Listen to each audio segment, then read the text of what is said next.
Entonces, como les contaba, la célula procarionte, la bacteria, la arqueobacteria, la célula procarionte que carece de núcleo, no tiene núcleo, no tiene una estructura en la cual esté almacenado el ADN y que esté protegido. Al mismo tiempo, no tiene organelos membranosos, o sea, no tiene mitocondria, no tiene cloroplasto, no tiene aparato de Golgi, no tiene esas estructuras en las cuales ocurre un proceso ya sea anabólico o catabólico específico, o donde ocurre un proceso específico.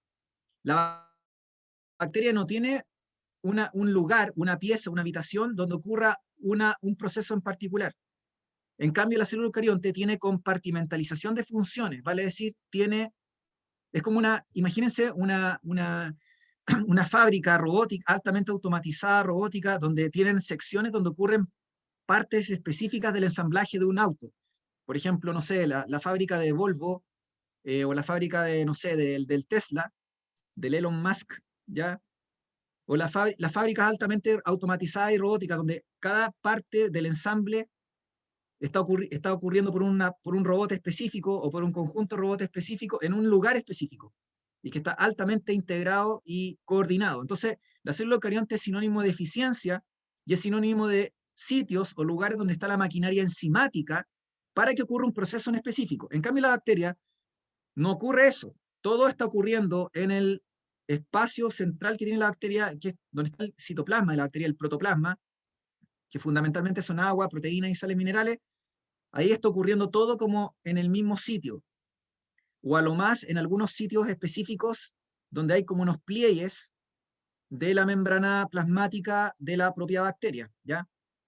Pero no hay un lugar, un organelo, donde ocurra, como les decía, un proceso en particular. Eso se llama compartimentalización de funciones. Los organelos membranosos lo que hacen es compartimentalizar las funciones, tener sitios específicos donde ocurre un proceso en específico, lo que le da eficiencia energética y productiva a la célula eucarionte. La obtención de energía ocurre en la célula eucarionte a través de la respiración celular aeróbica en las mitocondrias, que son los organelos donde ocurre la respiración celular aeróbica, que consiste en el proceso donde se quema o se combustiona los nutrientes para poder, en presencia de oxígeno, se queman los nutrientes para poder fabricar ATP. El ATP, les conté hace mucho tiempo atrás, para los que estaban en clase, que es la moneda energética por excelencia que usa la célula. Es la fuente de energía universal para todas las células, independiente si es una bacteria, un hongo, una célula procarionte, eucarionte, lo que sea, ¿ya? En el caso de la célula procarionte también ocurre en la bacteria, pero ocurre asociada a los pliegues de la membrana plasmática o celular de ella. Es como una malla, es como un intento de la bacteria de formar como una especie de organelo, ¿entienden? Porque lo que hace es que su membrana forma un pliegue interno, una invaginación. Eh, no sé si están imaginándose esto que estoy diciendo, ya, en fin. Es que lo vimos la semana pasada, ya, entonces si no tendría que volver como a mostrarles la imagen de la bacteria, pero si ustedes lo requieren, se los muestro, ya no tengo ningún problema. Entonces, la bacteria tiene las enzimas necesarias para hacer respiración celular, ya sea aeróbica o anaeróbica. Tiene las mismas proteínas que ustedes pueden encontrar en la célula eucarionte, o gran parte de las proteínas, porque los genes ancestrales son comunes. Si ya les dije que compartimos genes fundamentales o básicos con las células procariontes, que son las que le dieron origen a toda la diversidad de especies y de células eucariontes que existen hoy en día, ¿se entiende? Entonces la enzima ATP sintasa, que es la enzima responsable de la síntesis de ATP, o las enzimas de la respiración celular o de la fotosíntesis, por ejemplo, que ocurre en las plantas o en las algas marinas, por ejemplo, en el caso de los protistas fotosintéticos, eso ya existe, o al menos la maquinaria básica o el fundamento existe en la bacteria. Existe en la bacteria. Lo que pasa es que la célula eucarionte lo que hace es un upgrade, ¿entienden? La bacteria, la célula eucarionte lo que hace es que los genes, el software, el software eh, inicial lo actualiza. O sea que el gen, ¿no es cierto?, la información del ácido nucleico que contiene para la síntesis que contiene la información para la síntesis de proteínas, por ejemplo, esa información, ese gen, ese software, hablando en términos computacionales, el sistema operativo, el Android, como quiera llamarlo, lo actualiza. Pero en el fondo el grueso de la información lo comparte también con la célula procarionte. ¿Ya? Entonces, como les dije, la célula bacteriana o procarionte puede hacer respiración celular aeróbica en algunas especies. Otras especies hacen solo respiración celular anaeróbica. Anaeróbica significa que es en ausencia de oxígeno, porque an es un prefijo de negación. ¿Ya? Aeróbico significa en presencia de oxígeno. Anaeróbico significaría que es sin oxígeno. Tengo bacterias también que pueden hacer los dos procesos simultáneos también, ¿ya? Que se llaman facultativas, pero eso no es tan relevante. Entonces, como les contaba anteriormente, la bacteria tiene la misma maquinaria, o al menos contiene mucha información y proteínas que ustedes también pueden encontrar en la célula eucarionte, porque como ya les estoy explicando, la célula eucarionte sale de la procarionte. La procarionte es el ancestro de la eucarionte. Por lo tanto, obviamente tenemos que sacar características de ella. Bueno, como les contaba, el ADN de la bacteria es circular, de doble hebra, es pequeño, obviamente, es del orden del millón de pares de bases de nucleótidos. En cambio, el ADN del eucarionte, dependiendo del grupo taxonómico, el reino en particular de la especie, es gigantesco. Entonces, tiene miles de millones de pares de nucleótidos, o sea, es como 3 órdenes de magnitud más grande en tamaño. Y esto es lógico porque la célula es más grande, es más compleja, tiene mayor maquinaria enzimática, necesita mayor información para poder funcionar y mayor información para poder hacer el ensamblaje estructural de esta célula. Entonces, por eso el ADN tiene que ser mucho más grande. Además que evolutivamente aparece más tardíamente en el tiempo. Entonces, la información que se va acumulando a lo largo de la historia de los eones o de los millones de años que van pasando va a ser mayor. Eh, entonces, como les comentaba anteriormente, el ADN de la célula eucarionte es mucho mayor, es lineal, o sea que tiene principio y fin, no es un círculo, no es un anillo como en la bacteria, es de doble hebra, obviamente, y generalmente se encuentra en diploidía, vale decir que hay una molécula de origen materno y una molécula de origen paterno, porque en el fondo aquí aparece con la célula eucarionte la reproducción sexual, o sea que hay un salto evolutivo entre la célula procarionte y el eucarionte, no solamente en complejidad estructural o en cantidad de información o en eficiencia energética, sino que además se produce un salto en el sentido de que por primera vez tenemos la posibilidad de generar diversidad genética en la descendencia a través de la reproducción sexual, que no existía en la célula procarionte o en la bacteria o en la arqueobacteria. Entonces esto fue como un salto evolutivo, porque en la bacteria o en las células procariontes, la diversidad genética de una población, de una especie, de célula procarionte, de bacteria, de arqueobacteria, está dada fundamentalmente por las mutaciones provocadas por agentes externos eh, que se producían normalmente cuando la célula se estaba dividiendo, o los errores propios de la replicación del ADN de la propia bacteria, que la bacteria cuando copia su ADN, cuando tiene que una célula madre dar origen a células hijas, por un proceso que se llama fisión binaria, la ADN polimerasa, que es la enzima que copia el ADN, en las células procariontes tiene mayor cantidad de errores de manera natural, espontánea, que lo que hace la enzima que copia el ADN en la célula eucarionte. El ADN de la célula eucarionte, cuando copia el ADN, cuando quiere generar un clon, la copia es 100% fidedigna, o digamos que casi no se equivoca, o se equivoca muy poco. Y además hay mecanismos de control súper finos y elegantes para tratar de evitar que se acumulen pifias o mutaciones por errores en la copia. En cambio, la bacteria es un poco más al lote esta cuestión. Por eso es que la diversidad genética en la bacteria está como muy sometida a la aleatoriedad de las equivocaciones que puede haber en la copia del ADN cuando se está reproduciendo, o como les dije, de las mutaciones que se puedan inducir por agentes externos, como la radiación ultravioleta, la radiación ionizante, sustancias químicas a lo mejor que puedan ser mutagénicas. Entonces, en la célula eucarionte no pasa eso, porque la reproducción sexual permite que las especies de manera activa induzcan diversidad genética en los descendientes. Los progenitores van a poder generar una cría o un descendiente que va a ser distinto a ellos. Y eso es genial, porque de esa manera garantizamos, como les dije, que haya diversidad genética en una población y podemos optimizar el proceso de la evolución.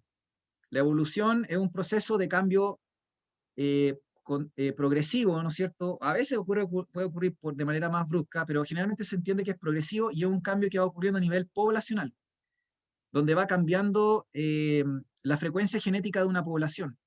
Y puede llegar a un punto en donde a partir de una población original originamos una población completamente distinta, que ya se va a terminar transformando después de miles o millones de años en una nueva especie, incompatible con la población original. Entonces, ese fenómeno de la diversidad genética que aporta a la reproducción sexual es algo que va a potenciar este fenómeno evolutivo. Esto que estoy tirando, le estoy tirando palos a la gente de mención, ¿ya? Le estoy tirando palos aquí a la gente de mención porque esto es evolución y eso entra en mención biología. Las bacterias eventualmente pueden tener pared celular que está hecha de peptidoglicano, en cambio la célula eucarionte, en el caso de los hongos o las células vegetales, tienen paredes celulares que están hechas de polisacáridos. Por ejemplo, la célula vegetal tiene una pared de celulosa. Ya conté que la bacteria hace clonación nomás, se reproduce por fisión binaria, que es básicamente dividirse rápidamente, eh, mientras que la célula eucarionte tiene un proceso de reproducción asexual, que sería mitosis, y un proceso de reproducción sexual, que es el que da diversidad genética. Ese proceso involucra la meiosis y la fecundación. La meiosis es el proceso de formación de gametos, y la fecundación es que se junten esos gametos. Entonces, hablar de mitosis no es algo que exista en la bacteria. La mitosis, claro que genera clones, pero es un proceso que en sí mismo trae la idea de la repartición de los cromosomas. Los cromosomas son complejos supramoleculares que están formados por ADN hipercomprimido o por cromatina hipercomprimida, donde la célula que se va a dividir tiene que repartir esos cromosomas entre las células hijas. Y eso no ocurre en la bacteria, porque la bacteria les dije que tenía una sola molécula de ADN que no se encuentra comprimido, porque no hay necesidad de comprimir en la información, porque es poca la información. Entonces, aquí yo veo una diferencia fundamental, que es que en la bacteria no existe la cromatina, no existe el ADN comprimido. En cambio, en la célula eucarionte, el ADN lo empezamos a comprimir porque lo enrollamos para hacer caber tanta información en un espacio tan chico que es el núcleo. El ADN de la célula eucarionte es tan grande que tengo que comprimirlo, tengo que enrollarlo. Es como cuando usted compra un hilo. El hilo viene enrollado en un tubito. O cuando ustedes elevan volantines y compran un carrete de 400 metros. Son 400 metros de hilo, pero vienen en un espacio chico porque usted lo enrolló en una cuestión plástica o en un palo, no sé. Entonces, evolutivamente es una solución para poder almacenar grandes cantidades de información en un espacio pequeño. Y eso lo hace la célula eucarionte, no la bacteria. La bacteria no tiene proteínas de condensación, no tiene histonas. Eso alguna vez se preguntó en la PSU. Las histonas solo existen en las células eucariontes. Y finalmente, las bacterias no carecen de citoesqueleto, al menos en el sentido formal del que tiene la célula eucarionte. El citoesqueleto es como una especie de esqueleto de proteínas, es como un andamiaje de construcción que tiene la célula eucarionte en su interior. El citoplasma de la célula está estructurado en base a un esqueleto como proteico, de fibras de proteína que se encuentran en el interior de la célula. Ya, esto es parte de la clase anterior, así que en realidad lo estaba haciendo como utilidad pública. Entonces, no sé si están bien hasta el momento o alguien tiene algún drama con lo que dije, ya, pero la idea es que eso que dije recién tiene que tenerse una idea general, o tienen que más o menos saber estas diferencias entre célula procarionte y eucarionte, porque se pregunta. En la prueba del año antepasado al menos, se, se, mm, se preguntó una pregunta en el módulo común obligatorio que obligaba a diferenciar entre célula procarionte y eucarionte. ¿Se entiende? Entonces, eh, les puede salir no les van a salir 10 preguntas, les insisto, les va a salir una, dos preguntas, si van a dar dimensión, les pueden agregar un par de preguntas más. No es mucho, ¿ya? Una persona de común tiene que saber lo que les mostré recién. Características generales y con eso están al otro lado. En mención quizás conviene saber un poco más porque ahí habría más espacio para colocar estas preguntas que me hagan comparar célula procarionte con eucarionte. Ya, vamos avanzando. Entonces, las células eucarionte, como les dije, pueden ser principalmente hongos, plantas, animales y protistas o protozoos. Pero a nosotros nos interesa fundamentalmente dos principales grupos o dos reinos, o dos grupos de células eucariontes, que son las vegetales y las animales. Las células vegetales, por ejemplo, tienen pared, que les dije que estaba hecha de un polisacárido o un azúcar complejo que se llama celulosa. Hay más polisacáridos que están formando parte de la pared. Está la pectina o la amilopectina, está la hemicelulosa, pero en fin, la celulosa es el más importante. Y la pared es rígida, no es flexible, es rígida, está hecho de carbohidratos o azúcares. De hecho, la corteza de los árboles, ¿no es cierto? Si ustedes se la pueden imaginar, está hecha de azúcar. Es celulosa fundamentalmente. A partir de ahí se saca el papel, la industria del papel. Entonces no es algo, es algo rígido. Entonces, dentro de la pared se encuentra la membrana. O sea, las células tienen membrana y por fuera una pared, ¿ya? Entonces yo me doy cuenta que esa estructura de la pared no se encuentra obviamente en las células animales. Usted, yo, los animales no tenemos pared, tenemos solamente membrana, ¿ya? Me doy cuenta que la célula vegetal tiene muchas estructuras internas, porque ya dijimos que la célula eucarionte tiene organelos membranosos, tiene núcleo, en fin, tiene estructuras que va a compartir con la célula animal, pero me doy cuenta que los plastidios fotosintéticos donde ocurre la fotosíntesis o los cloroplastos, eso no se encuentra en las células animales.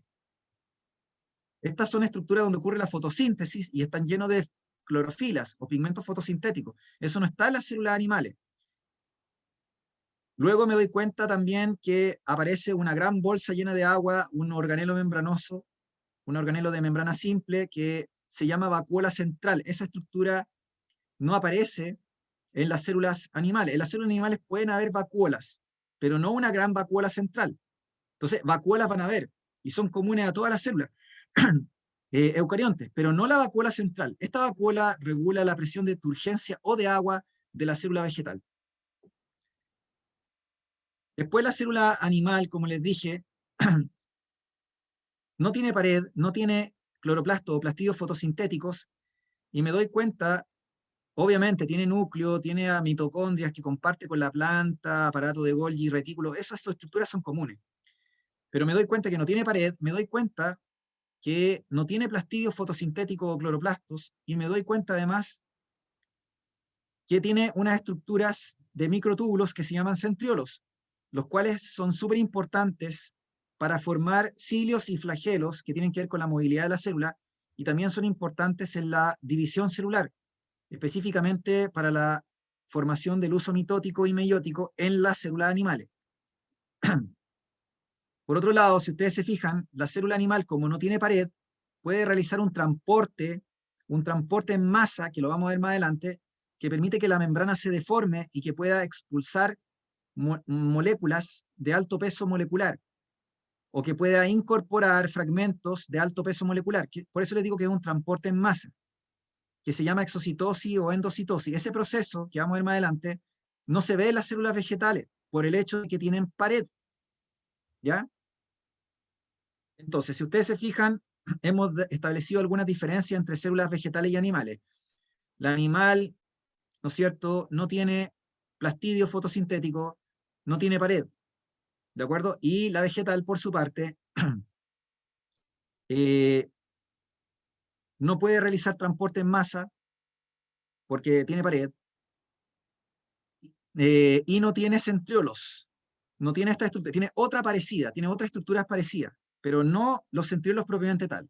Esto se supone que a grandes rasgos lo vamos a ver, como les dije, solo en las células animales.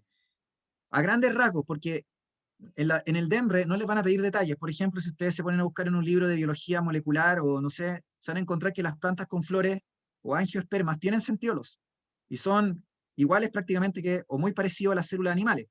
Pero como son la excepción de las plantas, vamos a decir en general que las plantas no los tienen. ¿ya? Así que para efectos de EMRE, los centriolos no se encuentran en las células vegetales, se encuentran solo en las células animales, ¿de acuerdo? ¿Dudas o consultas me van diciendo, ya? Chicos, chicas, Sí, profe, dele nomás. ¿todo bien hasta el momento? ¿Sí? Ya, súper. Sí. Ya, gracias. Ya, entonces, esto que les estoy mostrando aquí es un resumen de la clase de organelos que ustedes tienen que completar en su casa y que yo les voy a ayudar obviamente a hacerlo, pero la idea es que ustedes lo hagan. Entonces, la idea es que la materia que vamos viendo en clase, ustedes la vayan resumiendo en esquemas o en diagramas que les pueda caber en media página de un cuaderno o de una de oficio, lo que ustedes quieran. La idea en el fondo es que puedan resumir la información, porque para la prueba que ustedes van a dar, entiendan que al final es más bien como una prueba estilo CIMSE de segundo medio, entonces no les van a preguntar detalles, no les van a preguntar datos específicos, les van a preguntar cosas generales. Entonces, por ejemplo, las diferencias de célula bacteriana, procarionte y eucarionte, les mostré recién una tablita, ustedes podrían hacerse esa tablita o, no sé, copiar esa tablita, ¿ya? Sin ningún problema. ¿De acuerdo? Yo les puedo mandar las diapos también si alguien quiere, si no tengo ningún inconveniente. Entonces, la idea es que ustedes tengan como esos esquemas que les sirve para ver la información ordenada y puedan comparar rápidamente y no pierdan tiempo, porque aquí yo no estoy pidiendo que lean una guía o lean un libro. Eso sería invertir mucho tiempo en algo que va a exceder lo que finalmente les va a salir en la prueba, ¿entienden? Entonces, en este esquema, ok, yo les voy a dar mi correo para que me escriban y yo les mando las diapositivas. En este esquema, si ustedes se fijan acá, tenemos los organelos de la célula eucarionte. Yo no estoy hablando aquí de la bacteria, porque ya dijimos que la bacteria carecía de estructura membranosa, carecía de endomembrana, no tenía núcleo, no tenía mitocondria. La bacteria, la bacteria es una célula primitiva y la estructura que tiene en su protoplasma o citoplasma fundamentalmente son los ribosomas, que son complejos supramoleculares que no son membranosos y que tienen una función de síntesis de proteínas. Eso es obvio que lo tienen las bacterias, pero las bacterias no tienen estructuras de membrana. Si usted me dice, profe, no sé lo que es una membrana. A ver, una membrana es una bicapa lipoproteica, una bicapa de fosfolípidos. Los fosfolípidos son esos como bailarines que usted ve ahí. Es un sándwich de fosfolípidos. Los fosfolípidos son grasas que tienen una naturaleza anfipática porque son afines a las grasas como al agua. La cabeza o la pelotita del fósforo es afín al agua y las patitas o las colitas son afines a las grasas. Entonces, usted tiene como una especie de límite o de barrera de grasa, porque al centro, la matriz de esta membrana es grasa, son solo ácidos grasos, y a veces se inserta colesterol, como sale acá dibujado, ¿ya? Y tiene proteínas insertas en esta estructura. Hay proteínas integrales que atraviesan de lado a lado y proteínas periféricas, pero lo importante es que fundamentalmente es una arquitectura lipoproteica, porque tiene fosfolípidos que están formando un sándwich y tiene, como les dije, proteínas. Acá salen azúcares, pero esto sería solo de la membrana plasmática o celular, que es el límite que separa el medio interno del externo de la célula. Las membranas internas tienen esta arquitectura básica que, insisto, es lipoproteica, o sea, grasa o fosfolípidos más proteína. Los azúcares no existen en las endomembranas. Los azúcares no existen en las endomembranas. Endo, interno. Endo significa, es un prefijo de interno, interior. ¿Sí? Las membranas internas solo tienen una arquitectura lipoproteica. La membrana plasmática que mira hacia afuera, que es el límite de la célula, ahí agrega azúcares. Pero eso es una excepción, ¿ya? Fundamentalmente, el grueso de la masa y de la arquitectura de una membrana cualquiera que sea es fosfolípidos y proteínas. Fosfolípidos y proteínas. Entonces, cuando yo les digo a usted organelo membranoso, estoy hablando de esa estructura. Una estructura, una bicapa lipoproteica. una bicapa lipoproteica. Si yo hablo de organelos no membranosos, lo cual no existe en biología molecular de la célula, lo puse aquí como para que se entienda nomás, estoy hablando de un complejo supramolecular. Para el que no sabe lo que es, un complejo supramolecular es un nivel de organización de la materia viva en donde yo tengo varias macromoléculas que están uniéndose entre sí y forman una estructura que cumple una función. Entonces el ribosoma sería una impresora 3D. ¿Por qué? Porque en el fondo el ribosoma es un complejo supramolecular que está formado por ARN ribosomal más proteínas, específicamente polipéptidos, que tiene como función hacer la síntesis de proteínas. O sea que la función de esto es la síntesis de proteínas. Entonces, si ustedes se fijan, la idea es que este esquema ustedes lo hagan y comiencen a poner algunas características principales de cada estructura y su función principal. Alguna característica relevante de las estructuras y sus funciones o su función principal. La función principal de los ribosomas, que son estructuras universales, porque los encuentro tanto en bacterias o células procariontes y células eucariontes, la función fundamental es la síntesis de proteínas. Es un complejo supramolecular formado por varias macromoléculas orgánicas, por ácido nucleico más proteína. Y la función es la síntesis proteica. ¿De acuerdo?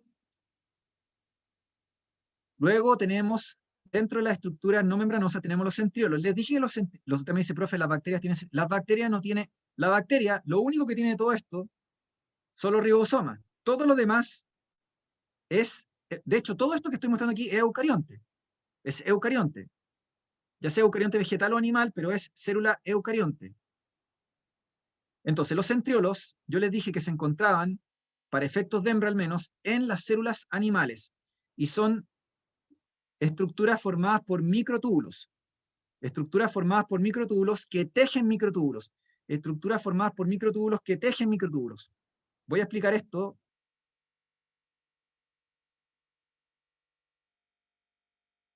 Entonces, la idea es la siguiente. Nosotros tenemos, ¿no es cierto?, la célula eucarionte, como les dije, que tiene una membrana, ¿sí? Esa membrana les dije que fundamentalmente es la membrana plasmática, el límite interno y externo, que es una bicapa lipoproteica, que separa el límite interno del externo de la célula eucarionte. Dentro de la célula yo tengo el citoplasma, que básicamente es una solución que contiene agua, sales minerales y proteína, y que se encuentra atravesada por una red de fibras proteicas que forman el citoesqueleto. El citoesqueleto es como un esqueleto, como un andamiaje interno que atraviesa el citoplasma y que engancha todas las estructuras internas que tiene la célula. Todos los organelos membranosos, todas las estructuras que tiene la célula se encuentran ancladas o enganchadas al citoesqueleto. Así que no hay nada flotando. No es que tenga usted agua y tenga cosas flotando en el agua, no. Usted tiene que una arquitectura interna, un esqueleto interno proteico, hecho por fibras de proteína que enganchan cosas. Entonces usted me dice, profe, ¿cómo fibras de proteína? Mire, ¿qué tiene aquí usted en la cabeza? ¿Qué tiene en la cabeza? ¿Qué tienen en la cabeza? ¿Qué es esto? Son ¿Pelo? fibras, son fibras proteicas. De hecho, es queratina. Es queratina. Y Está la queratina es loquísimo. una proteína.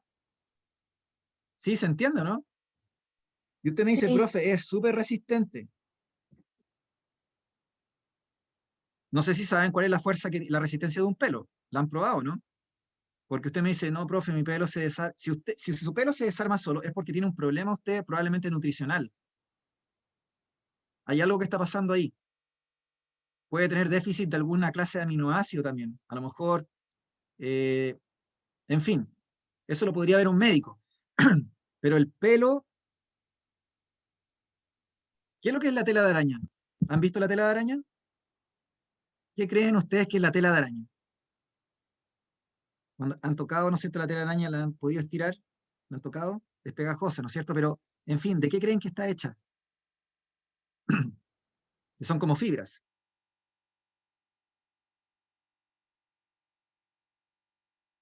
La tela de araña es fibra proteica. De hecho, es queratina. Es una queratina que tiene una arquitectura distinta a la de nuestro pelo, pero igual es queratina. O sea que si ustedes se fijan, el citoesqueleto, o sea, cuando yo les digo fibras de proteína, de verdad que forman fibras de proteína, de verdad. Y tienen resistencia. En algunos casos pueden ser rígidas, estáticas, y en otros casos son flexibles. En algunos casos son rígidas y en otros casos son flexibles. ¿Se entiende? A mí tampoco me gustan las arañas, pero en mi casa tengo muchas arañas porque vivo como en semicampo, no sé, en una zona semi-rural, semi-urbana, quiero decir. Entonces la araña está lleno de arañas, ¿entienden? Hay arañas en el, no sé, pues, está lleno de arañas. Eh, Dejan una bicicleta así en la noche y al otro día está lleno de tela. No sé, es como el lugar de la araña. Arañas de distintos tamaños, grandes, chicas, arañas de rincón.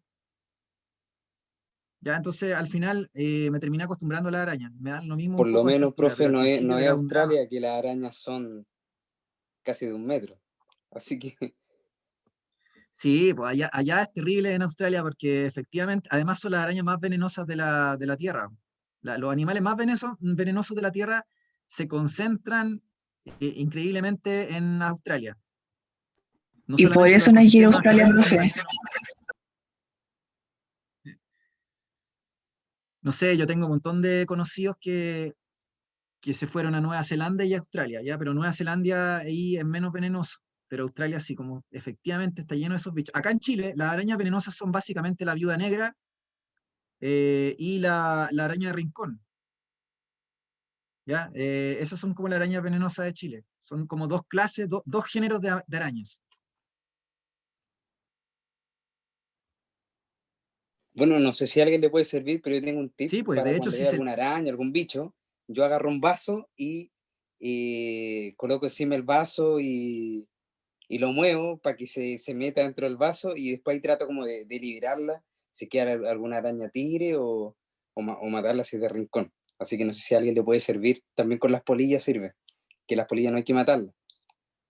Así que hay un tip para el que le sirva. y en general la araña, no hay muchas arañas que sean como agresivas por naturaleza, así que sean terribles, ¿ya? Pero eh, la araña de rincón se supone que no ataca porque sí. Eh, y la viuda negra tampoco.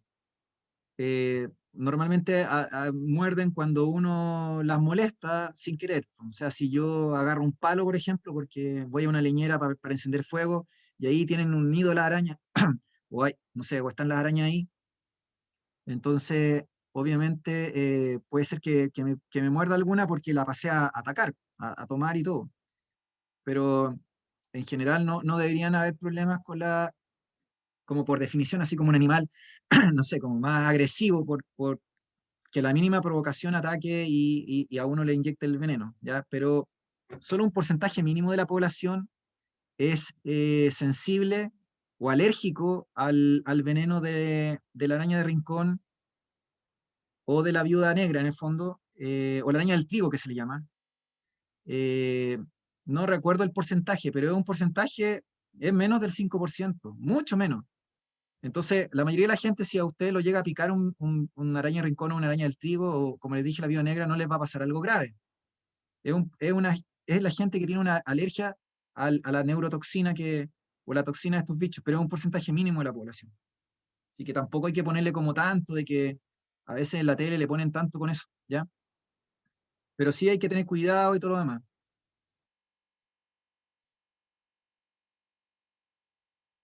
Claro, efectivamente, Mariano, como usted bien dice. De hecho, la viuda negra tira, hay documentales que ustedes pueden ver en YouTube donde la viuda negra tira eventualmente seda. Su ataque primario es tirar seda. No, no es un ataque de ir a atacar e inyectar el veneno, sino es un ataque de tirar seda. Yo dije, ¿cómo? O sea, como que cuando encuentra una amenaza, tira seda. Es como su mecanismo de ataque. Ahora, si uno la sigue hinchando, claro, ahí va a morder. Pero es simpático. A mí siempre me ha llamado la atención las arañas porque eh, la forma en la cual se aparean, por ejemplo, es muy significativa. La mayoría de las arañas son caníbales. En el apareamiento se comen al macho. La viuda negra, por ejemplo, hace eso, pero hay un montón de investigaciones que dicen que no todas las especies de arañas son así. Hay algunas que no, o sea, hay una especie de araña que incluso eh, dependiendo de la maduración de la araña, efectivamente no se comen al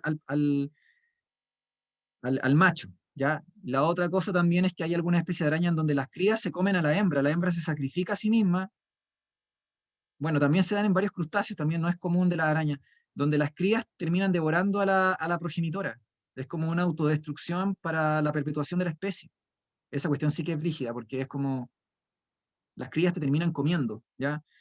Eh, Después, la gran pregunta que a veces uno se hace es, ¿por qué las arañas viven siempre solitarias? ¿Por qué no son comunitarias? ¿Se imaginan que las arañas fueran como la hormiga, trabajaran como en conjunto, trabajaran como coordinadas, hicieran una colonia de arañas, con una araña de madre, por ejemplo, y araña obrera, y araña macho, o soldado? Sería realmente genial. Evolutivamente sería genial, porque serían unos bichos invencibles, según yo, Profe, sería pero son terrorífico. súper independientes. No sé, pero yo, por ejemplo, he estado, la otra vez me puse a preguntar, porque acá en mi casa encuentro siempre grupos de arañas. Entonces yo digo, estas arañas son comunitarias. Estas arañas talquinas son comunitarias, o sea, una especie que no tengo idea qué especie será. Pero digo, estas arañas no viven como las de Rincón o otras arañas que son más bien solitarias, sino que son arañas comunitarias. Y el macho siempre está cerca de la hembra. En unas, como unos hoyos que encontré ahí, entonces como que digo, estas se toleran bastante, como que viven como en comunidad, no son como una araña como lobo estepario o lobo solitario. Entonces, no sé, hay tanto que investigar. Yo creo que además que hay especies en el mundo donde tienen arañas comunitarias o que viven en colonias. De más. Ya, entonces, cambiamos de tema. Entonces, chicos y chicas, la idea entonces es que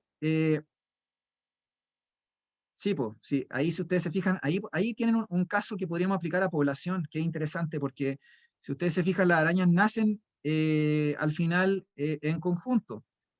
Al principio del nacimiento son gregarias, la mayoría, no todas, por supuesto, y después se comienzan a dispersar por su naturaleza depredadora y como autónoma o independiente. Pero obviamente yo creo que deben haber casos de especies en que tienen una vida más comunitaria. Ya, sigamos con el tema, no me quiero desviar. Entonces, como les decía, el citoesqueleto, ustedes tienen fibras de proteína que enganchan al final todo lo que se encuentra en el interior del célula. Incluso los ribosomas no se encuentran flotando, se encuentran, por ejemplo, en el citoplasma anclados a fibras del citoesqueleto. Las mitocondrias también. Las mitocondrias, todos los organelos se encuentran enganchados y la célula las transporta de acuerdo a las necesidades propias que tenga. Entonces no hay nada flotando, no hay una cosa de que las cosas flotan, sino que hay un transporte intracelular que es súper específico y súper coordinado. Así que olvídese la idea de que hay como que las cosas están flotando en el agua, ¿ya?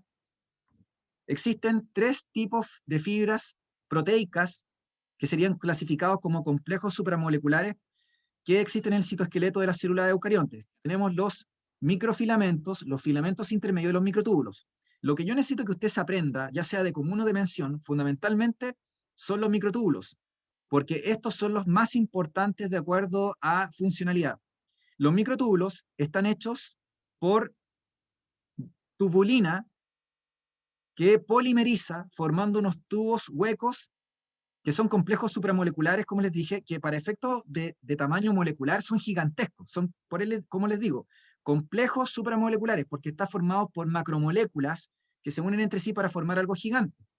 Entonces, los microtúbulos son polímeros de tubulinas. Acá dice que son dímeros de tubulina alfa y beta, esa cuestión no es de hembra, ¿ya? Pero es tubulina polimerizada. Entonces, estos tubos, llamados microtúbulos, pueden contraerse o extenderse, porque en el fondo yo puedo hacerlos crecer o yo puedo hacerlos decrecer, dependiendo si yo voy colocando o voy sacando tubulinas, obviamente con gasto de energía. Entonces al final las fibras contráctiles del citoesqueleto o que pueden cambiar de tamaño y que tienen que ver con el movimiento y con el transporte, movimiento me refiero interno y el movimiento también externo que tiene que ver con el movimiento de las células, son los microtúbulos. Son los microtúbulos. Entonces, los microtúbulos participan en el desplazamiento de los organelos o transporte interno, división celular, porque los microtúbulos forman el uso mitótico con H o uso meiótico, que tiene que ver con el enganche y la migración de los cromosomas. Los cromosomas son un invento evolutivo de la célula eucarionte, que no existe en la bacteria, y que es un invento evolutivo para que la información gigantesca del ADN se pueda fragmentar, se pueda hipercomprimir y luego se pueda transportar. Entonces, la información del ADN es fragmentada, hipercomprimida y desplazada por unas grúas moleculares que desplazan estos fragmentos gigantescos que son los centriolos y los microtúbulos. Entonces los microtúbulos van a formar como una especie de, son como los cables de acero de las grúas que enganchan algo y que lo transportan y lo movilizan. Entonces, durante la división celular, sea la mitosis o la meiosis, reproducción sexual o asexual, los microtúbulos tienen un rol central en la migración y anclaje de los cromosomas para la repartición equitativa de la información genética entre las células hijas. Esa estructura formada por los microtúbulos se llama uso mitótico para el caso de la mitosis y uso meiótico para el caso de la meiosis. También en ocasiones se le llama áster. No me pregunten por qué se llama así, pero ese es otro nombre o sinónimo que pueden encontrar. Entonces, si ustedes se fijan, los microtúbulos no es una cuestión que usted diga, ah, no es tan importante. Es fundamental. De hecho, es lo que se pregunta en el DEMRE. ¿Por qué? Porque tienen que ver con transporte interno, tienen que ver con división celular y tienen que ver con movimiento y contracción celular. Más encima, los microtúbulos forman los centriolos, que ya les dije que son unas estructuras que están para efectos de EMRE fundamentalmente en las células animales, ¿ya? Respecto a los microfilamentos y los filamentos intermedios, no es tan relevante que lo sepan, lo voy a mencionar solo para la gente de mención o para que la gente común lo tenga presente si quiere. Los microfilamentos están hechos de actina, como sale en este mono, y los filamentos intermedios de queratina. Y fundamentalmente tienen que ver con la forma de la célula, para lo cual también contribuyen los microtúbulos, obviamente, y también con el anclaje de las proteínas de membrana, el anclaje de las proteínas de membrana al citoesqueleto, o el anclaje de las células a células vecinas o a la matriz extracelular, o a la matriz extracelular que se refiere a lo que rodea a las células en los tejidos, o lo que permite que los tejidos se anclen al tejido conectivo, a la matriz extracelular, a proteínas que se encuentran por fuera de la célula, ¿ya? Entonces usted me dice, bueno, me lo aprendo. No, no se lo aprenda. Si usted de común olvídese los microfilamentos y filamentos intermedios, quiero que se centre en los microtúbulos. Los microtúbulos no lo pueden dejar de lado, ¿ya? Es obligatorio el microtúbulo. Lo demás es más opcional y como les dije, quizás dependiendo si van a dar mención o no. ¿Duda o consulta hasta el momento? No, profe. Todo bien, profe. Ya, súper. Ya, muy bien.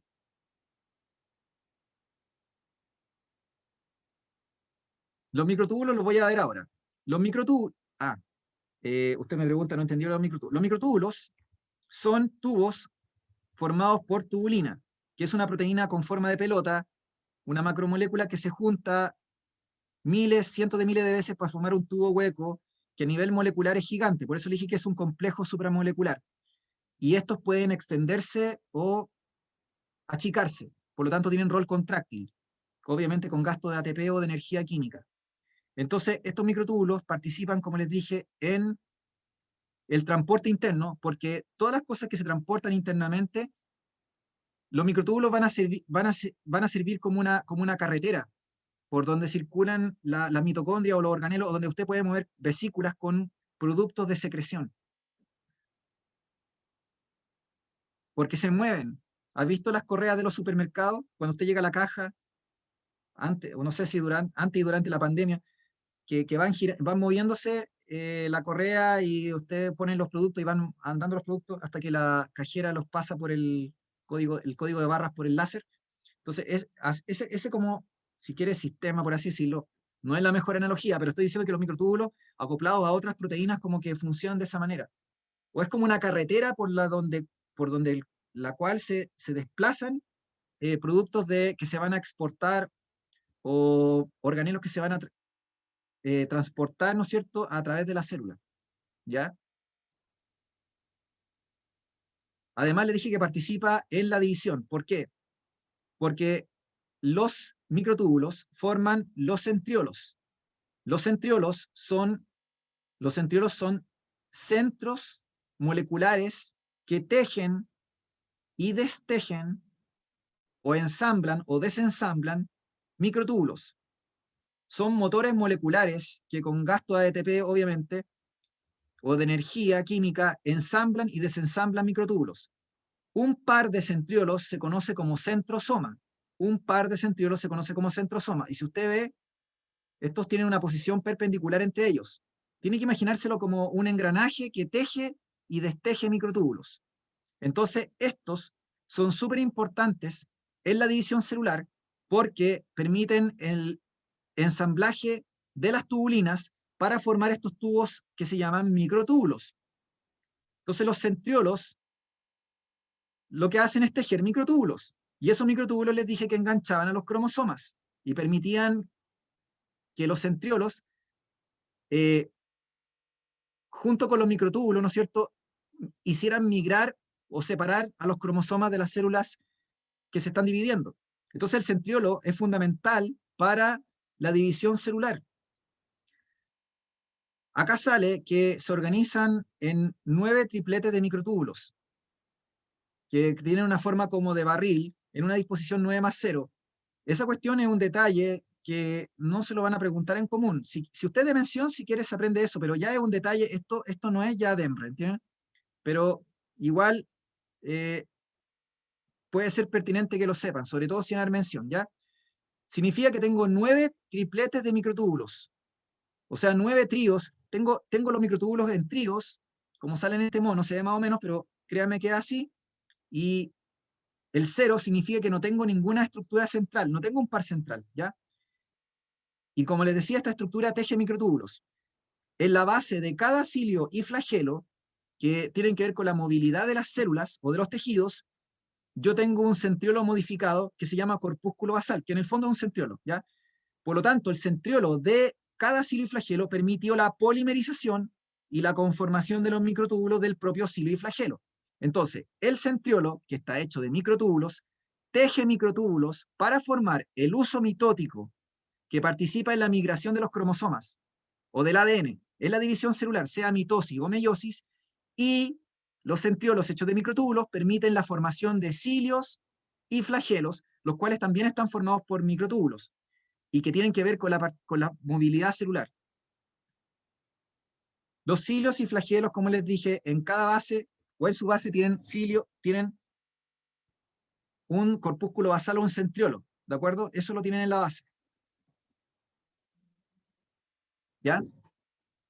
Entonces resulta de que la estructura del centriolo sigue siendo la misma que les dije recién, 9+0 o 9 tripletes, pero cuando yo analizo estructuralmente el cilio y el flagelo, que me doy cuenta que tienen la misma estructura, me doy cuenta que tienen una estructura diferente, porque tienen 9 pares de microtúbulos y un par central, lo que se llama la estructura 9+2.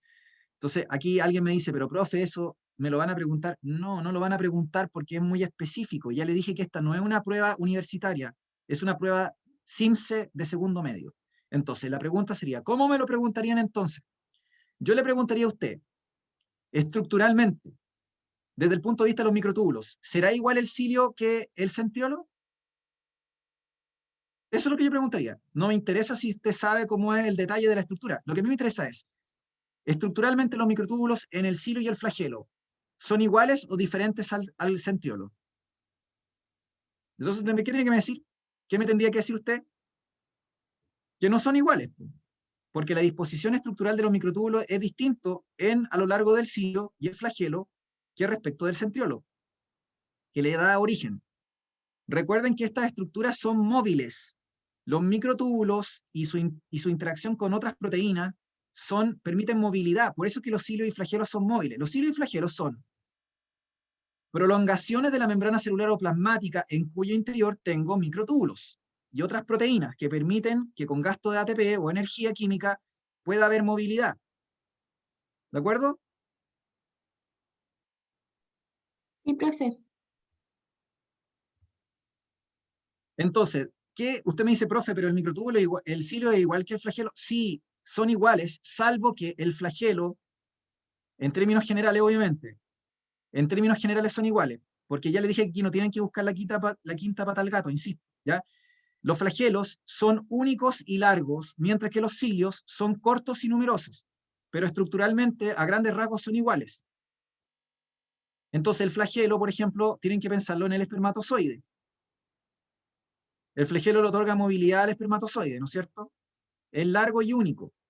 En cambio, los cilios, en el caso de las células de mamífero, o en los casos de nosotros, los seres humanos, están presentes en algunos epitelios o algunos tejidos de recubrimiento, ¿no es cierto? Como por ejemplo la mucosa respiratoria o el epitelio respiratorio, y la función de estos cilios es moverse para poder generar barrido o limpieza de la superficie de la mucosa respiratoria. ¿Se fijan? Esto gasta energía, obviamente, ¿sí? Entonces, ¿qué pasa, por ejemplo? Imagínense, una pregunta podría ser en mención, ¿qué pasaría si ustedes generan una mutación en el ensamblaje de los microtúbulos en los seres humanos? Esa pregunta salió esa pregunta, lo que yo le estoy relatando, alguna vez salió en una PSU antigua en módulo electivo de biología de la época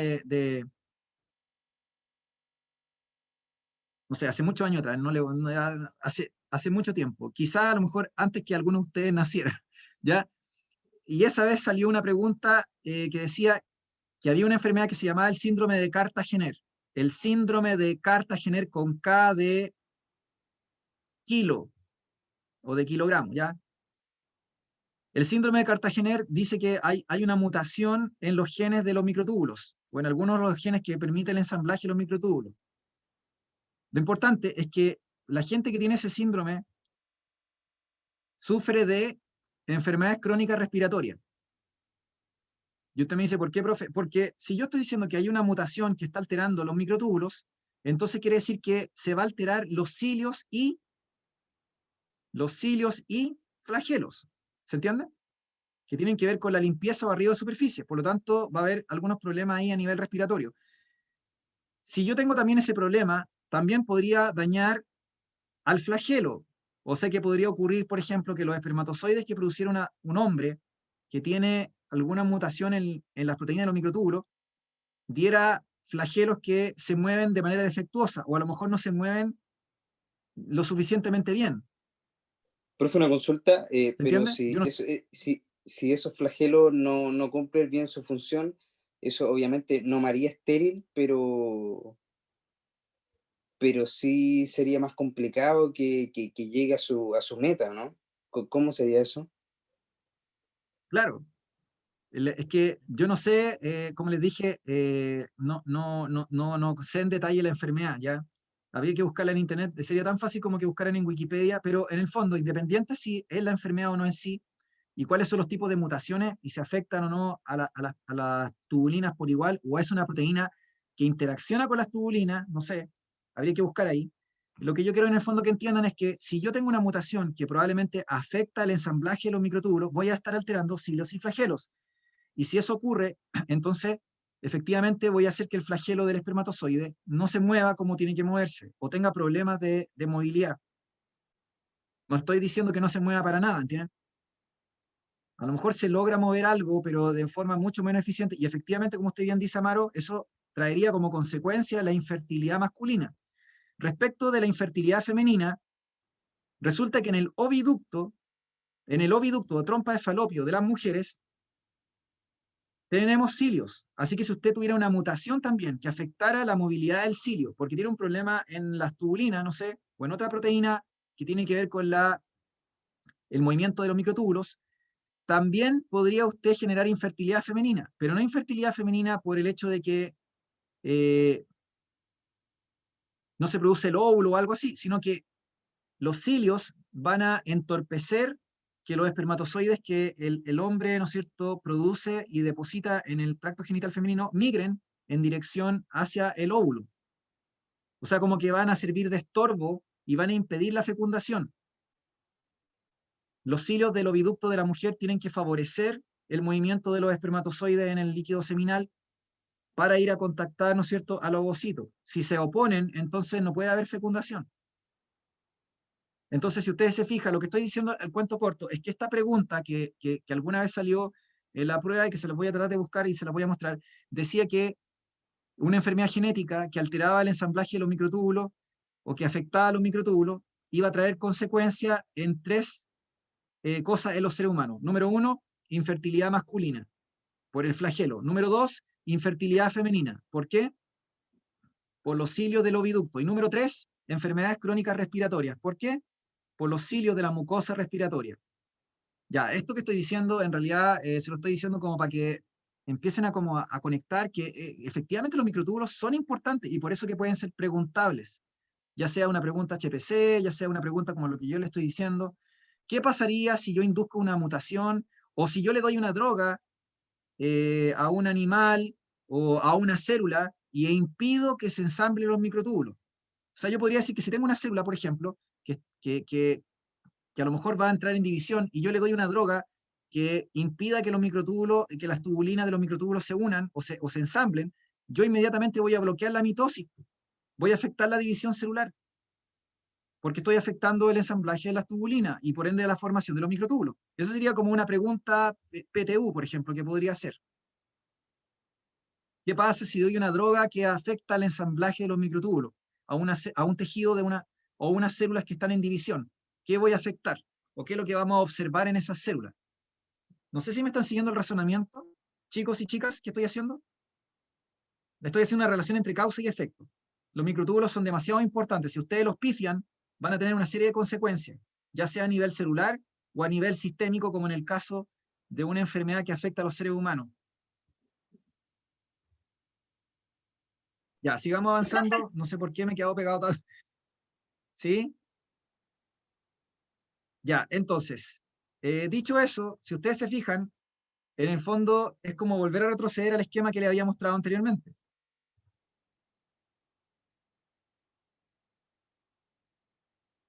Este esquemita que estaba haciendo aquí, si ustedes se fijan, hablé de centriolos, hablé en el fondo de citoesqueleto y hablé de cilio y flagelo. Entonces ustedes podrían ir complementando este esquemita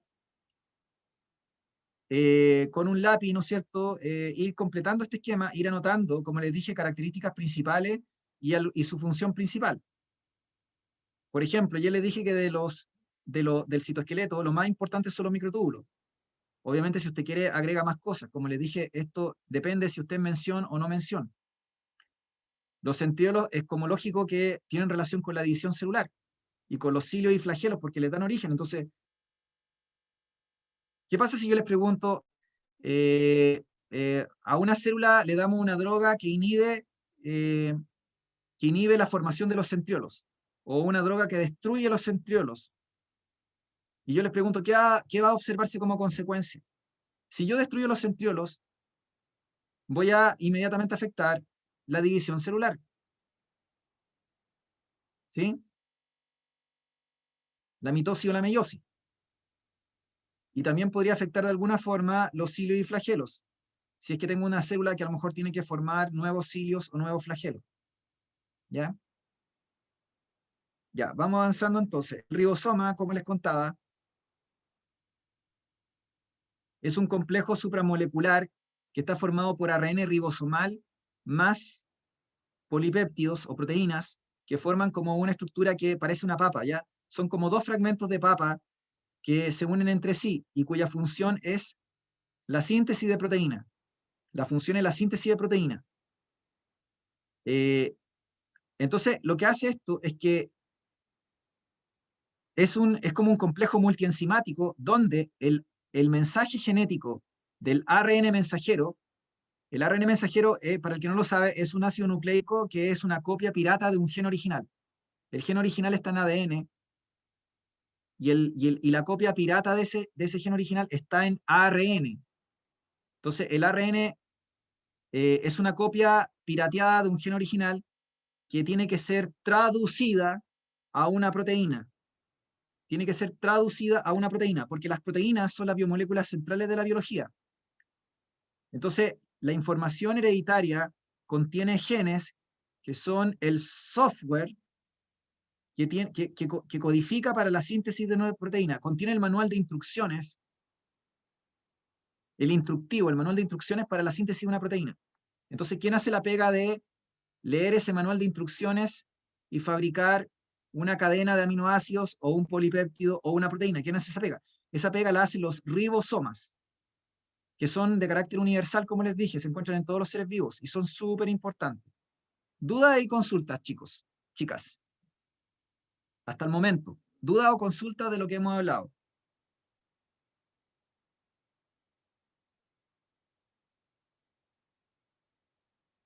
¿No? Ya, entonces el ribosoma se fabrica en el núcleo, específicamente en una región que se llama el nucleolo.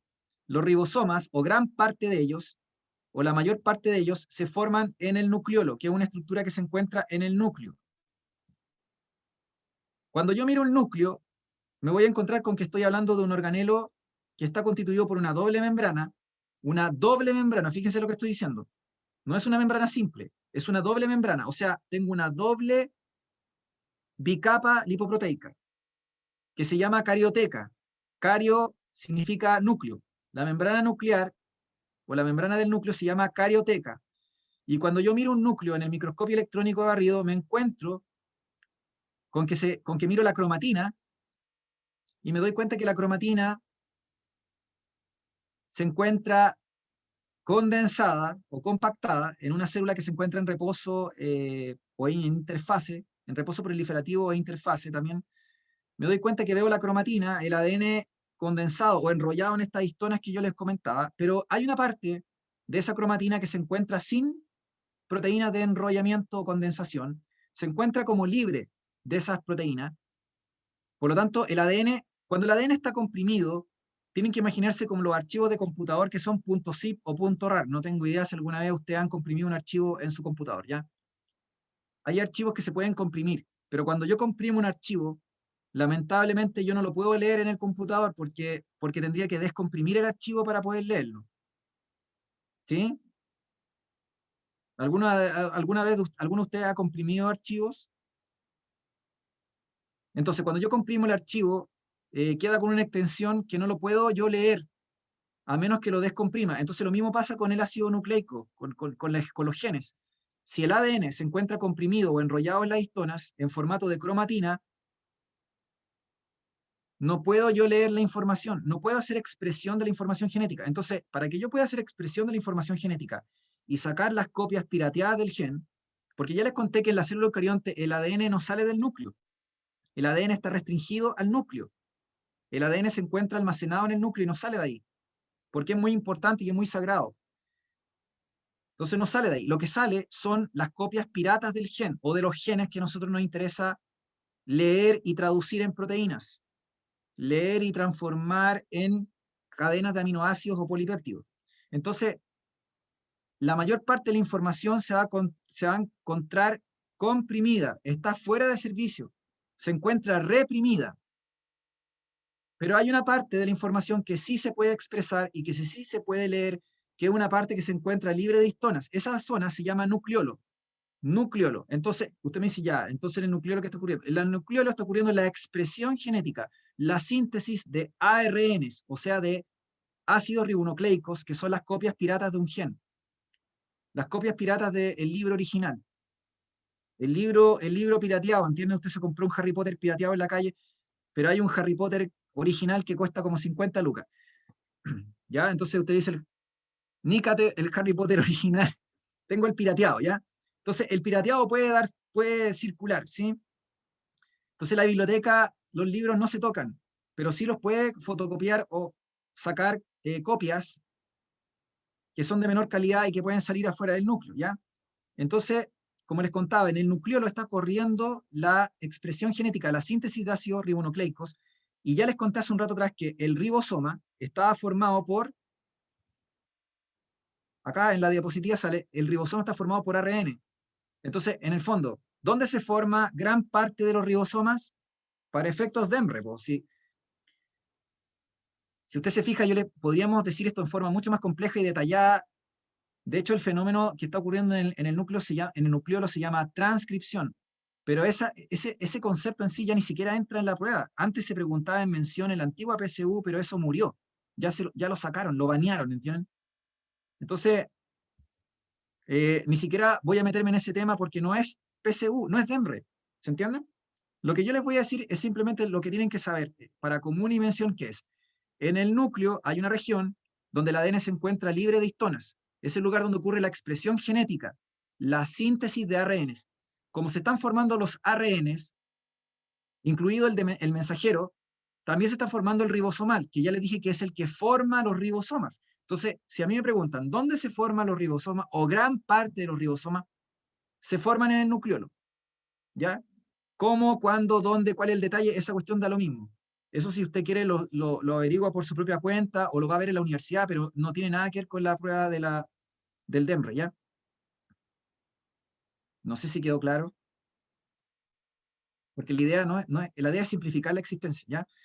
Entonces, como les dije anteriormente, en el nucleolo ocurre la expresión genética y la síntesis de ARNs, incluido el mensajero, que es el mensaje que se va a leer y que se va a traducir por los ribosomas, y la formación de la mayor parte de la estructura de los ribosomas, que parecen papas microscópicas.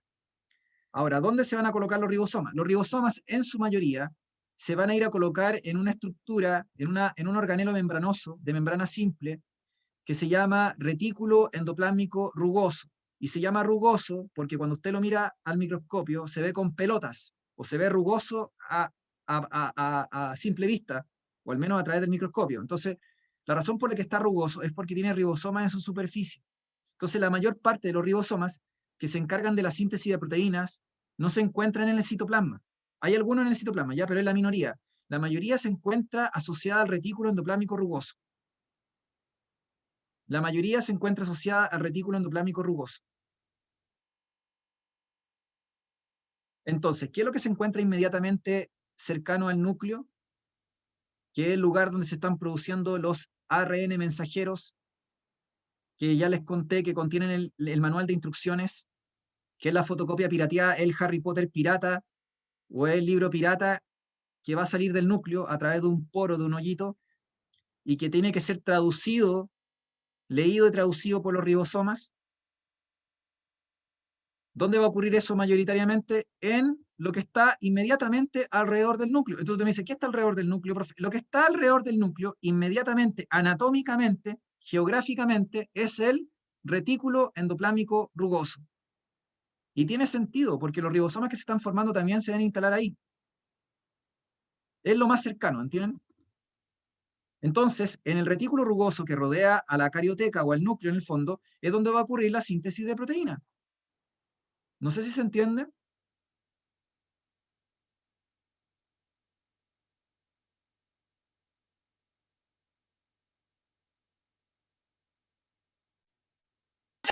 Sí Ya, se entiende, entonces, ¿qué has profe. hecho hasta el momento? Ya, súper. Si ustedes se fijan, en realidad me da un poco, no es que me delata, pero es como que estoy hablando harto, y al final esto que estoy hablando harto es para que aprendan y disfruten quizás de la biología, más que ir así como ya, porque si fuera práctico y concreto, les tendría que decir, ya, este mono, este esquema, una característica principal y una función y chao. Nos vamos todos para la casa. Estaría como haciéndolo súper fome, ya, sería súper práctico, pero no sé. Para el que no sea biólogo o bióloga y la biología sea un trámite porque no lo va a ver nunca más porque le interesa estudiar algo que no tiene nada que ver con biología, mi consejo es que se agarre este esquema y le coloque una característica principal o una función principal a las estructuras y luego de esto se olvida del tema. Porque ya no va a ser tan relevante para usted, le van a salir máximo una pregunta o dos de este tema en específico. Normalmente le puede salir una pregunta de organelo, ¿entienden? Para mención o el que va a dar mención tiene más importancia. ¿Se entiende? Entonces aquí por eso les digo, una cosa es como, ¿cuál va a ser la concreción, la aplicación práctica concreta en términos de cantidad de preguntas? En módulo común obligatorio no van a hacer muchas preguntas de esto, en particular, de la parte de organelos que estoy diciendo ahora. Como les dije, una, dos preguntas a lo mejor, y en mención obviamente podemos agregar ya más preguntas.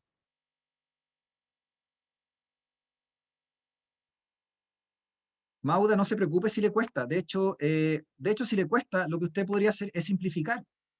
yo le estoy contando hartas cosas, ¿no es cierto? Entonces usted simplifique. Por ejemplo, ribosoma síntesis de proteína y está formado de ARN y polipéptido y chao. ¿Dónde se forman? En el nucleolo. Si quiere lo agrega, se forman en el nucleolo. Y no se complica como el nucleolo, qué sé yo, o sea, trate de simplificar el tema. Lo que yo les dije recién del citoesqueleto, usted se aprende los microtúbulos. Solo los microtúbulos. Estoy siendo súper preciso, solo los microtúbulos. Lo demás, olvídelo. Microtúbulos, ya, y con eso, ¿y para qué sirven los microtúbulos? Los microtúbulos sirven para varias cosas, eso sí. Forman los centriolos, transporte intracelular, forman los cilios y flagelos, participan en la formación del uso mitótico, que tiene que ver con la mitosis y la meiosis, claro, ahí es más información. Por eso les dije, quédese solo con los microtúbulos. ¿Ya? Y los cilios y flagelos, usted dice ya, movimiento.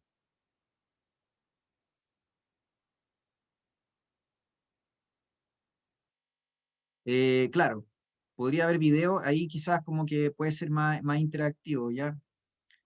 Ya, pero lo importante es eso. Y respecto de la prueba no entra ni transcripción ni traducción. Transcripción y traducción y replicación era materia del módulo mención de biología de la antigua PSU. Gaby, usted que me pregunta. Ya no entra eso en la prueba. No entra, de hecho, es cosa que mira el temario. La prueba de mención biología la banearon. Literalmente, básicamente evolución y es evolución y homeostasis. Evolución y homeostasis, que es un poco de sistema nervioso, pero así súper general. Y este año agregaron algo de inmunidad, algo así como de inmunidad, pero así como súper general.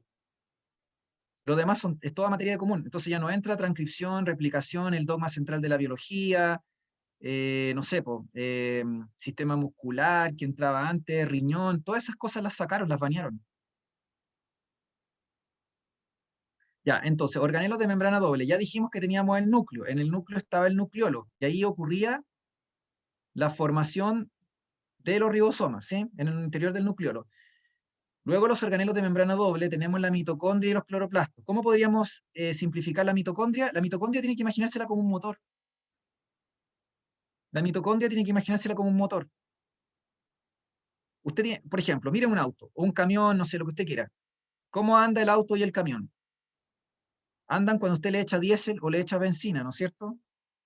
Entonces, el combustible sería el nutriente. El nutriente puede ser glucosa, ácidos grasos o aminoácidos. ¿Qué es lo que hace la mitocondria? La mitocondria, al igual que el motor de combustión interna de un auto o de un camión, lo que hace es en presencia de oxígeno, quemar en presencia de oxígeno el combustible. Y producto de esa combustión se genera calor y energía. En el caso del auto, energía para poder mover unas válvulas, unos pistones por las explosiones que se producen y generar energía cinética. Y en el caso de la célula es poder fabricar calor y ATP. Entonces la mitocondria es el motor, donde se está quemando la gasolina. Es el motor donde se está quemando la gasolina. Así piénselo, ¿ya? Y el motor produce gases tóxicos, igual que un auto. Si usted se pone a oler un tubo de escape de un auto, sobre todo si tiene el convertidor catalítico medio malo, va a salir mucha hediondez, va a salir humo tóxico. Usted me dice, yo me voy a envenenar si pongo... Y claro que se va a envenenar, pues si está liberándose cosas tóxicas. De hecho, se está produciendo CO2. El CO2 es un gas tóxico, usted sabe. Se está produciendo CO2 como un producto de la combustión de los combustibles, del azúcar o de los ácidos grasos o los aminoácidos en la mitocondria. Se produce CO2. Es un gas tóxico. Pero también se producen radicales de oxígeno. Entonces, cuando usted tiene gases tóxicos que produce un motor, tiene que tener un convertidor catalítico. El convertidor catalítico se llama peroxisoma. Donde tenga el motor, tiene que tener un convertidor catalítico. Mientras más motores tenga, porque la célula no tiene solo un motor, tiene varios. Sobre todo si es una célula con alta demanda de ATP. Como por ejemplo las células musculoesqueléticas o las células cardíacas de nosotros tienen que tener mucha mitocondria por célula. Por lo tanto, si este es el motor, por cada motor tienen que haber asociados convertidores catalíticos. ¿Qué hacen los convertidores catalíticos? lo que hacen es neutralizar los gases tóxicos. Neutraliza los gases tóxicos, ¿ya? Luego tenemos los cloroplastos. Los cloroplastos se encuentran solo en las células vegetales, así como los centriolos solo se encuentran en las células animales. Los cloroplastos o plastidios, donde ocurre la fotosíntesis, solo se encuentran en las células vegetales. Aquí ocurre la fotosíntesis. La fotosíntesis es el proceso mediante el cual, a partir de CO2 o de carbono inorgánico, usted forma, ¿no es cierto?, a partir de carbono inorgánico, usted forma moléculas orgánicas, o sea, carbono orgánico. O sea que la fotosíntesis es un proceso que mediante la luz del sol, usted forma moléculas orgánicas, forma azúcares, forma aminoácidos o ácidos grasos. Él lo pasa como lo contrario de la mitocondria. ¿Entienden? El cloroplasto es como si ocurriera lo opuesto. En el cloroplasto es como si ocurriera lo opuesto, en cierta forma, de lo que ocurre en la mitocondria. ¿De acuerdo? Estoy explicando aquí como la funcionalidad. Entonces, mitocondria, respiración celular. Ya le expliqué que era la combustión, ¿no es cierto? Respiración celular. Y es la respiración celular aeróbica, o sea, en presencia de oxígeno. No es cualquier respiración celular, es la respiración en presencia de oxígeno. Por eso decía que era el lugar donde se queman o se combustionan los nutrientes. Respiración celular aeróbica. ¿Para qué? Para producir ATP. O sea que el organelo responsable de la síntesis de ATP, que la energía química en las células, es la mitocondria. El organelo responsable para la síntesis de ATP o energía química de la célula es la mitocondria. ¿Ya?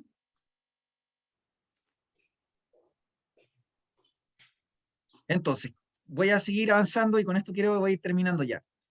Resulta de que, dicho esto, uno me podría decir, bueno, pero podríamos hablar mucho más de la mitocondria, profe, y del cloroplasto. Claro que sí, pero es que no tengo tiempo hoy día para hacerlo y tampoco tiene mucho sentido porque lo que me interesa es que se queden con, como les dije, una característica principal y una función principal, o un par de características principales y una función, o unas funciones principales, o un par de funciones principales por estructura. Entonces, voy a terminar de hablar de lo que se llama la ruta de secreción de productos de exportación. Esto sí que es importante, así que le voy a poner un asterisco. Y esto yo creo que ya sería lo último porque igual me va a salir un poco largo. Ya, el que esté urgido con el tiempo puede salir, no hay problema, ya. Ya, esto lo quiero explicar bien. No sé si me demore 5 minutos. En fin. Entonces, les dije recién que en el núcleo se almacenaba la información hereditaria y que se encontraban el software o la información o los genes con la instrucción para poder hacer síntesis de proteínas, ¿de acuerdo? Las proteínas, recuerden que son la biomolécula más importante de la biología y es muy importante la proteína no solo por un rol estructural, sino que las proteínas tienen una función desde el punto de vista enzimático.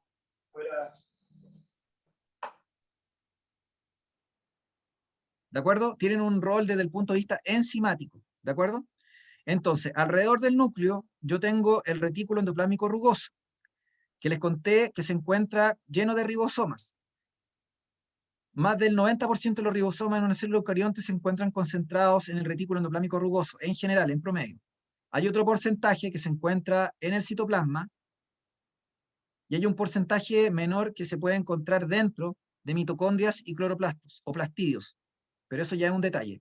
Entonces el retículo rugoso, como les comentaba a ustedes, que tiene ribosomas, el retículo rugoso, como les comentaba, que tiene ribosomas, aquí va a ocurrir la síntesis de proteínas, pero fíjense bien, de proteínas de exportación, o sea, proteínas que van a ir hacia la membrana plasmática y se van a insertar en la membrana para cumplir funciones de transporte o anclaje o de transducción de señales, como transductores de señales, o van a ser liberadas hacia el exterior, hacia el extracelular, como un producto de secreción, como serían las hormonas. Un producto de secreción, como serían las hormonas.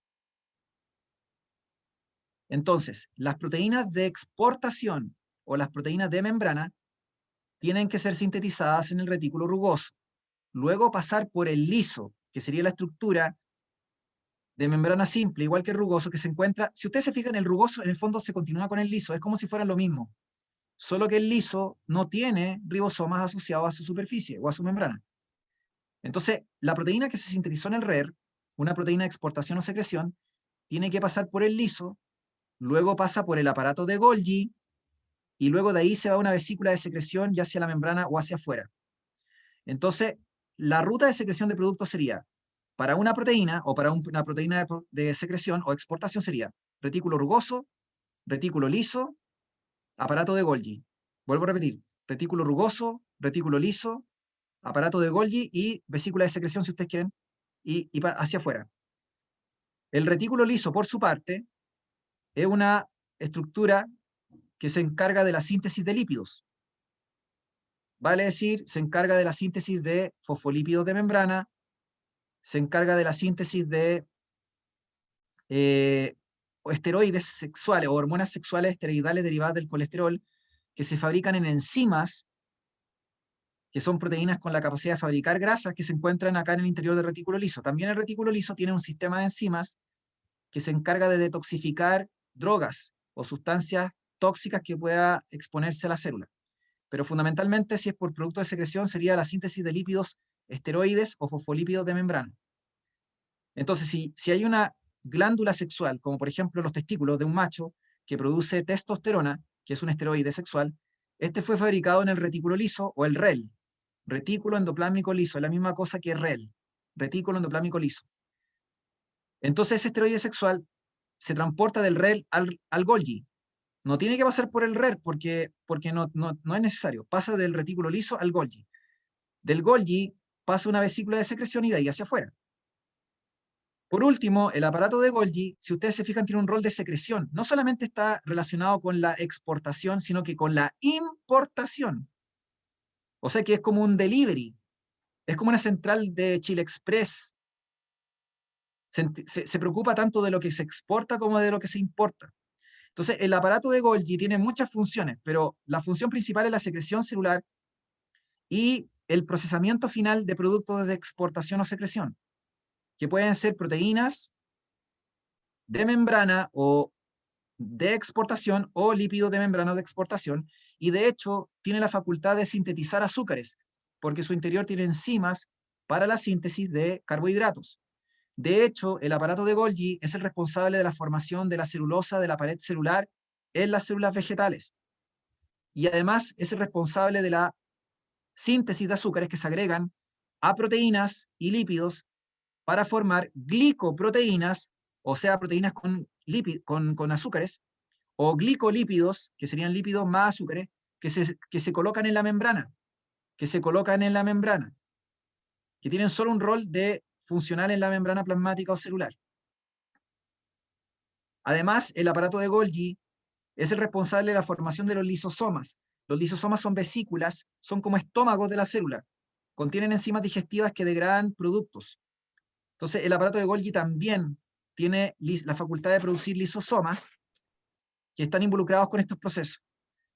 No sé si se entiende, chicos, más o menos lo que acabo de decir, que dije igual información, harta información, pero no sé si se entiende la ruta de secreción de productos de exportación o no. ¿Preguntas o consultas? Sí se entiende, profe. Ya, súper. Entonces, para ir cerrando, ¿dónde se producen las proteínas? De membrana. Porque si yo les digo una proteína interna del citoplasma, yo no estoy hablando aquí de proteína interna del citoplasma. Estoy diciendo proteínas de exportación y secreción. Por ejemplo, la hormona del crecimiento que usted libera hacia la sangre, o la insulina y el glucagón que se producen por el páncreas, que es una glándula de nosotros, que tiene que ver con el control de la glicemia o el azúcar en la sangre, esas proteínas son producidas en el retículo rugoso de las células del páncreas y son proteínas de secreción o exportación. Entonces, las proteínas de exportación y secreción se forman en el RER. Luego, ¿dónde se forman los lípidos? Sean de membrana o sean esteroides sexuales o hormonas que se liberan hacia la sangre. En el retículo liso. ¿Dónde se fabrican los azúcares? Ya sea para el procesamiento de proteínas o lípidos o ya sea para fabricar un azúcar. En el aparato, de Golgi. Ya, muy bien, me parece que... Entonces, si ustedes se fijan, estos tres están de la mano. Es súper importante que se acuerden de estos tres, porque estos tres están de la mano. O sea que en el fondo, retículo rugoso, retículo liso y aparato de Golgi, y también incluso los lisosomas, como que estos están relacionados entre sí. De hecho, son una continuidad anatómica y funcional del proceso de secreción de productos de exportación. ¿Se entiende? Esto que acabo de decir es súper importante. Lo que he dicho en general, cada organelo tiene su importancia, obviamente, pero esto en sí se ha preguntado un par de veces en la antigua PSU. Por lo tanto, yo necesito que lo entiendan, porque les pueden preguntar dónde se fabrican o qué organelo tiene desarrollado la glándula sexual de un mamífero. Si yo analizo la glándula sexual de un mamífero y analizo las células de esa glándula sexual, ¿qué organelo debería estar desarrollado o en mayor proporción? Entonces me dice, profe, el retículo liso porque es una glándula que produce esteroides sexuales. Me faltó, la vacuola, para el que no lo sepa, es un organelo que se encarga básicamente de almacenar agua, así que no es la gran cosa, ¿ya? Y se encuentra fundamentalmente en las células vegetales, como lo dije hace un rato atrás. Bueno, acá tienen una imagen que muestra el retículo rugoso con esas como cositas azules que ustedes ven ahí. Esas cositas azules son los ribosomas que se encuentran asociados en la superficie del retículo rugoso y si ustedes se fijan es como si estuvieran haciendo caca. No sé si alcanzan a ver la imagen realmente, pero en realidad lo que están haciendo es que están tirando hacia el interior de la bolsa o del organelo membranoso. Están produciendo hacia el interior de la bolsa membranosa como estos gusanitos que ustedes ven allí y esas son las proteínas, ¿ya? Y usted me dice, profe, pero yo veo un hilo ahí. Ese hilo es el ARN mensajero, el manual de instructivo, el Harry Potter pirateado que están traduciendo. Después tiene el retículo liso que se encarga de la síntesis de lípidos. Después tiene el aparato de Golgi que le dije que está asociado. Acá dice que forman vesículas de exportación, procesan los productos del retículo rugoso y del liso, forman los lisosomas y también forma la pared celular de las células vegetales. Si ustedes se fijan aquí vamos agregando más cosas, pero insisto, lo más importante es con lo cual tienen que quedarse, ¿ya? Como más detalle, solamente si son de mención, ¿ya? Si son de mención, sí que tienen que aprenderse más detalle. Sí, parecían desechos, pero son productos muy importantes porque son proteínas. Acá está lo mismo que yo les comentaba. Retículo rugoso, síntesis de proteína, retículo liso o retículo endoplámico liso, síntesis de lípidos, fosfolípidos de membrana, transporte de proteína, y por supuesto el Golgi, glicosilación. Glicosilar significa agregar azúcares para el procesamiento final de proteínas y lípidos que fueron fabricados en el retículo rugoso y en el liso. Todo tiene que pasar por el Golgi igual. Todo tiene que pasar por el Golgi igual.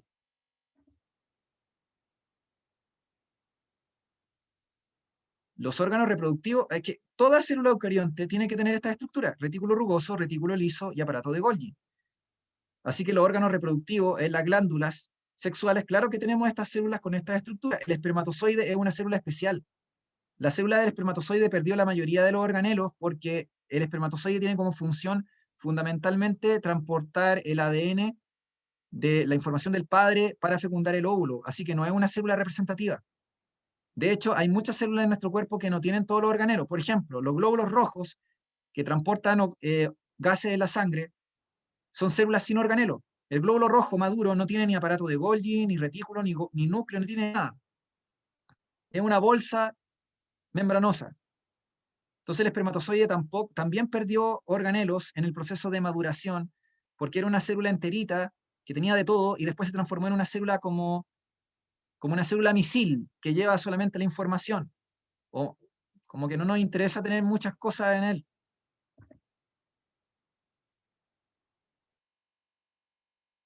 El lisosoma le dije que es un estómago celular que tiene enzimas digestivas que degradan prácticamente todas las macromoléculas orgánicas. Si usted quiere suicidar una célula, puede activar los lisosomas por un proceso que se llama apoptosis, que significa muerte celular programada, o en el fondo se llama suicidio celular. Los lisosomas tienen la facultad de destruir todo, por eso es que normalmente se encuentran inactivos. Normalmente los lisosomas del aparato de Golgi se encuentran inactivos. Las enzimas, que son tijeras que literalmente rompen todo, se encuentran inactivos. Bajo ciertos principios o ciertas como señales se activan y degradan lo que ustedes unan al lisosoma. Bueno, ya les conté de la mitocondria en general y el peroxisoma les dije que era una estructura que se encontraba asociada a la mitocondria, que era como el motor de la célula, donde se producía la síntesis de ATP. y lo que hacía el peroxisoma era neutralizar los radicales libres de oxígeno que se producía de la mitocondria y formaba agua oxigenada con eso, o peróxido de hidrógeno, como un producto de ese proceso, pero básicamente es un convertidor catalítico. Básicamente es un convertidor catalítico que ayuda a disminuir la cantidad de radicales libres que se liberan producto de la respiración celular aeróbica. Los radicales libres son gases, son átomos de oxígeno que normalmente se encuentran en forma monoatómica y que tienen la facultad de unirse a cualquier proteína o sustancia que haya en la célula, incluido el ADN. Por lo tanto, son los responsables del envejecimiento celular. Entonces, los radicales libres tenemos que tratar de neutralizarlos a través de antioxidantes. Por eso es bueno tomar ciertas vitaminas como la vitamina E, que son antioxidantes naturales, porque ayudan a contrarrestar los radicales libres, ¿ya? Y por otra parte, los peroxisomas hacen esa pega.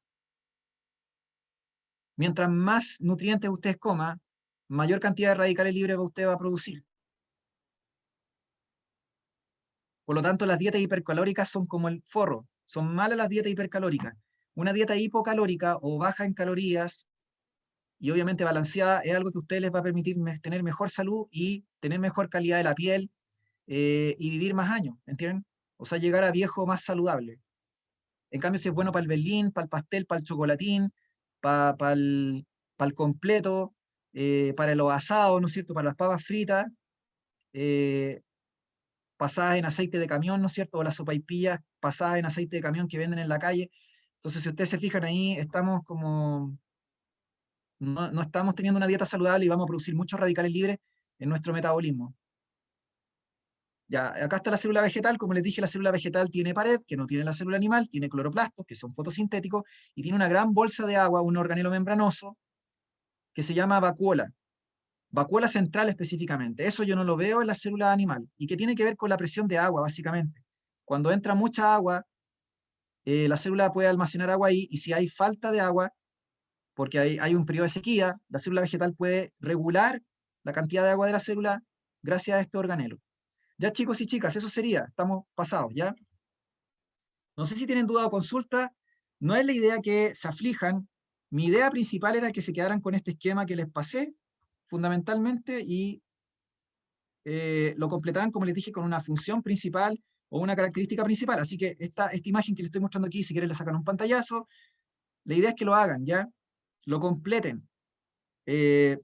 Tratando de simplificarlo al máximo. Un par de funciones o, no sé, las características principales y a lo mejor una función o un par de funciones. Si usted es de mención, si quiere lo completa más, ¿ya? Pero una persona de común basta con un par de características principales y un par de funciones y chao. Se olvidan del tema. Ya, les doy mi correo electrónico jfelipe.zapataf, todo junto, @gmail.com. Ahí se lo mandé por el chat, ¿ya? Así que ahí me escriben y yo les mando la diapo. Así que eso, chicos, no sé si tienen duda o consultas, si no, para irlo dejando ya.